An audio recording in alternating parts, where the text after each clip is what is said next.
Now we're going to start combining functions, and we're going to do that by adding our functions together, subtracting, multiplying, and dividing our functions together. So when we add or find the sum, we have f plus g of x, and you can expand that out to f of x plus g of x. Then you have the difference when you have f minus g of x, expand that out, and that is f of x minus g of x. Now I am going to put a little star on this difference one. This is the most commonly missed one because we need to remember when I subtract g of x, I need to subtract the entire function. So you need to make sure when you subtract, you put g of x in parentheses. Excuse me. Then the product, when you have f times g of x, that is f of x times g of x. And then the quotient, when you have f over g of x, that is f of x over g of x, provided that your g of x does not equal 0. So that was part of our two commandments of mathematical domain. Example 3 says, given the functions f and g, find the following and state the domain of each. So I'm going to expand this out.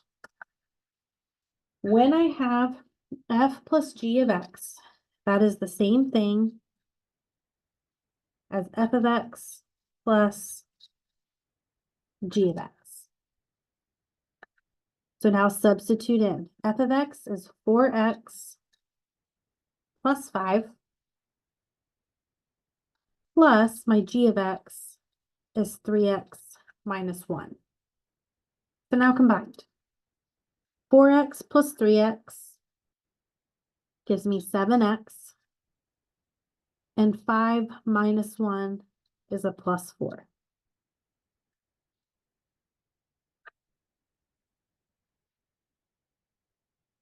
B, if I expand this out, this is f of x minus g of x. Please, please, please remember that these minuses here, we are going to subtract that whole function there. So f of x is still 4x plus 5, and then minus all of g of x here, 3x minus 1. If you forget these parentheses here, all you are subtracting is that 3x. So you have to put it in parentheses to say I'm subtracting this entire function. So now we're going to have 4x plus 5, but now I need to distribute. So this is negative times positive gives me a minus 3x, and negative times negative is a plus 1. So combined, 4x minus 3x is x, and then 5 plus 1 gives me 6.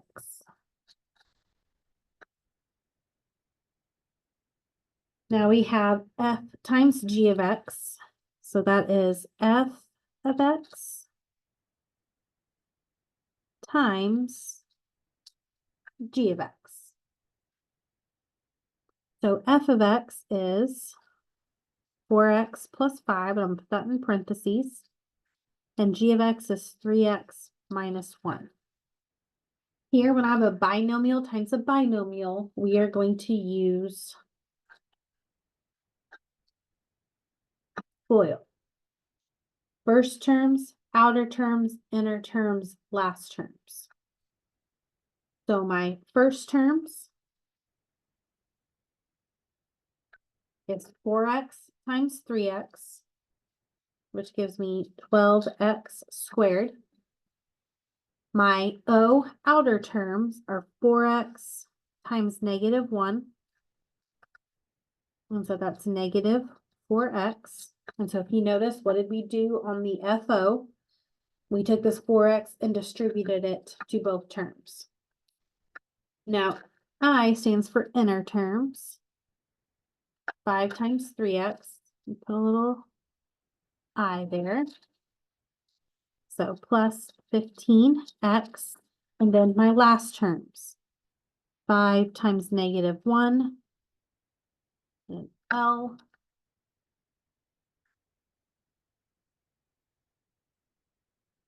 5 times -1 is -5. If you do FOIL correctly, these middle two terms usually combined. And so we get 12x squared plus 11x minus 5. Now I'm going to go back up to the instructions here. It said for the given functions, find the following and also state the domain of each. These three all have the same domain, so I wanted to wait to do it all at the same time. But these here have a domain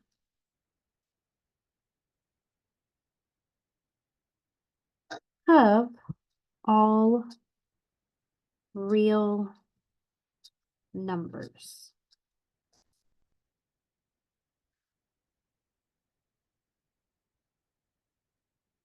Or you can write that as negative infinity to infinity. Those mean the same thing. So how do I know that my domain is all real numbers? Well, we have two mathematical commandments of domain. Thou shalt not divide by 0. If I don't have any variables in the denominator, right? If I have no fractions here, I don't need to worry about dividing anything by 0. So first, we have no fractions. My second mathematical commandment was thou shalt not take the square root or any even root of a negative number. If I have no square roots in my answer, all real numbers. So because I have no fractions and no radicals, it's all real numbers.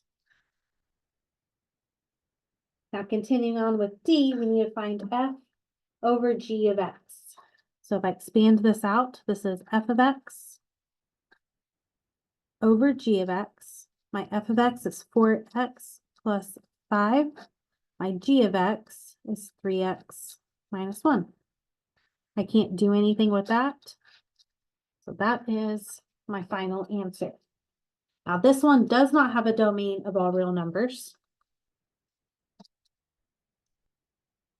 because this one has a fraction. So now I have to worry about dividing by 0. So if I set my denominator to not equal 0, solve for x, we're going to add our 1 over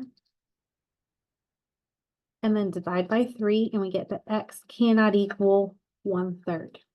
Okay, that's the one number it cannot equal. So in interval notation, that is negative infinity to 1/3. It can equal any number less than 1/3 or any number greater than 1/3. Because we have parentheses here, the only number it cannot equal is that 1/3.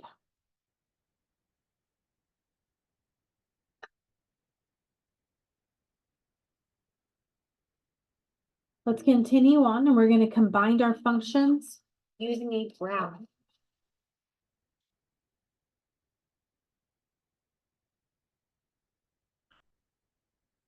Okay, example 4, the graph of two functions, f and g, are illustrated below, and so they have labeled it. The red line is f of x, and then the blue parabolas are g of x. So use the graph to answer the following questions. So the first thing they want is f plus g of 3. So that is f of 3 plus g of 3. So what does f of 3 equal? We're going to go along our x. Here's my origin right here. We're going to go along to 3. Because I want f of 3, I need to find this red line. And because they gave you order pairs, that makes it even easier. My y is 4 plus my g of x, or my g of 3, go along to 3, and here's my g of x that equals -1. So this one equals 3. Let's try. F plus G of 3 is F of 5 plus G of 5. So go along your X. Here's the origin again. 1, 2, 3, 4, 5. My F of X function is this red one. So when F is 5, my Y is 2.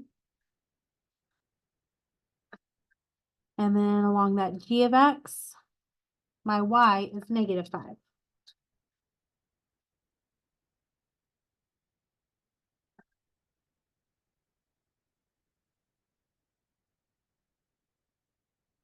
Okay, now let's do F minus G of 7.